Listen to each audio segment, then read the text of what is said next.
Так, туғандар, жалпыңыздарга ассаламу алейкум. Жалпы биздин YouTube көрүүчүлөр, Алам Кабар каналыбыздын катталуучулары, алыста иштеп жүргөн жалпы биздин мекендештер.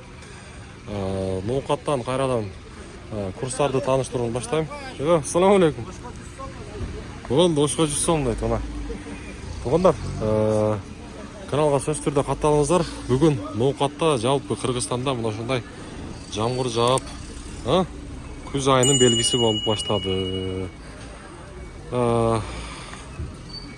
27 сентябрь 2024 жыл аптанын бүгүн жума күнү. Баарыңыздар жумаңыздар маарек болсун. Сааттын жебеси 11 болуп калды. Азия банкта рубльдин абалы 0.90 тыйын, доллар болсо 84 сом 10 тыйын, евро 93 сом 20 тыйын. Доскерада банкта дагы рубль 84 сом 20 тыйын, доллар болсо рубль кечиресиздер 0.90 тыйын. Мен алабадам сыдырма, кандай сыдырма? 0.90 тыйын. Обменниктер дагы көрсөтүп коёюн. Рубль бул жакта дагы 0.90 тыйын экен.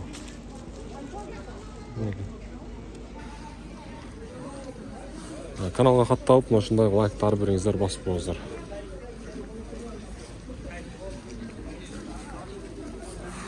Коммерциялык Кыргызстан банкта дагы рубль 0.90 тыйын, доллар бул жакта 10 тыйынга төмөнүрөөк экен, ылдыйраак экен, 84 сом экен. Мына